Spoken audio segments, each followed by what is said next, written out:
background about what we're doing today. We're going to learn how transformations of data affect your statistics.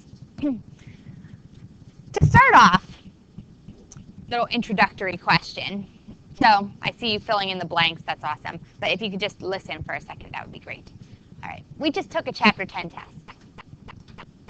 You're about to take a Chapter 11 quiz for me. Real quick little quiz. Now, this quiz is roughly 10 points. Let's say I'm like, oh, you know, I really, really wish they would have just done a little bit, you know, better on this quiz. You know, I'm going to add 3 points onto everybody's 10-point quiz score. Can anybody just, I don't know, sort of use their crazy math intuition to give me a little insight into maybe what would happen to our class average or our mean score if I added 3 points onto everybody's quiz score? Yeah, the class average would go up, right? What would happen to the mode if I added 3 points onto everybody's score? What would happen? It would go up by 3. Very good. And lastly, what would happen to the median test score? The person who scored the middle data value. Did they get 3 points added onto their score also? Yes. Okay. Now, essentially that's the first bullet that you just wrote down. If you want to add a constant data value to every single piece of data, you can find your new mean, your new median, and your new mode by adding that constant, like our 3 points, that's our constant, by adding that same number on to those 3 measures of central tendency. The range and the standard deviation, though, if you think about it, the lowest person in our class would get 3 points, and the person who got the highest score would also get 3 points. But they didn't get any more spread out, so our measures of spread stay the same. So the standard deviation and the range don't change at all. So that's part 1 of today's lesson. So you're going to try it with your calculator. Of course, we don't really do these things by hand anymore. So you're going to take your calculator, and we can do it together. We're going to calculate our mean, median, mode, range, and standard deviation for some midterm scores without any bonus points. And then it says every student in the class has also completed a bonus assignment. So the teacher adds 5 points onto each score. You are then asked to find the new mean, median, mode, range, and standard deviation of these scores, you know, both with and without the bonus points. So I see that you're already typing the data into your calculator. Put it in one time for you.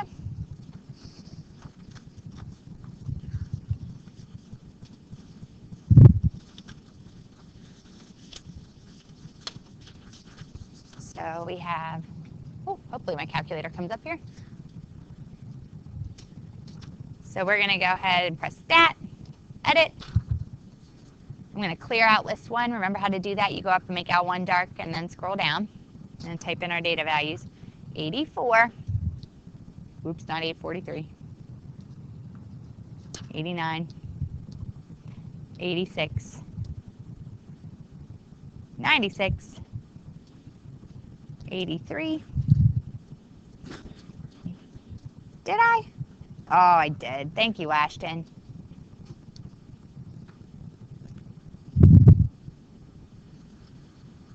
93, 91, 93, right?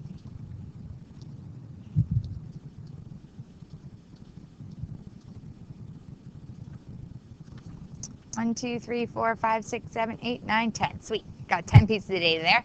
And then just to review with you, you know, you're about to take a quiz. So if you wanted to get your mean, median, mode, range, and standard deviation, you press Stat, over to Calc, single variable statistics, press Enter. X bar is your mean. So you can write that one down. The mean without the bonus is 90.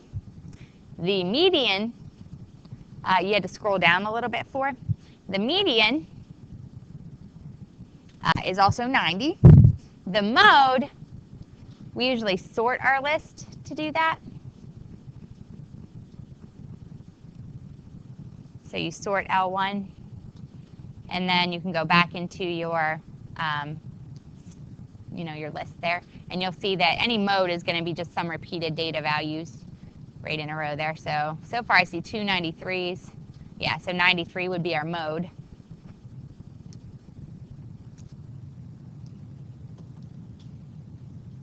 The range is your max minus your min. So our min is 83 and our max is 98, so that's a range of 15 points. And then standard deviation, typically we use the little population symbol here, the sigma x. So we're looking at about 4.8 for our standard deviation. So essentially to find the scores with the bonus, if we're adding 5 points on, if you want to find your scores with the bonus, you just add 5 points onto all of those data values. So to get our new mean, you're going to take 90 and add 5. So that's 95. Our median, you're just going to add 5. The mode was, I think, like 93, so it'll be 98 now. The range doesn't change because everybody got added 5 to it, you know. Your minimum data value of 83 is going to become 88, but your maximum data value, 98, you know, you add 5 to that as well. So essentially you're just bumping those numbers up the number line 5 spaces, but not changing the distance in between them. And then your standard deviation also not going to change. Questions about adding a data value? Okay, now last thing, multiplying. So when each value of a data set is multiplied by a constant, the new mean, median, mode, range, and standard deviation can be found by multiplying all of the original statistics by the same constant. So the difference in adding versus multiplying, in adding, we only change the measures of central tendency, the mean, the median, and the mode. Whereas when we multiply our data values all by a constant, you change everything by multiplying those measures of central tendency and dispersion by that same constant. So multiplying changes everything. So with that,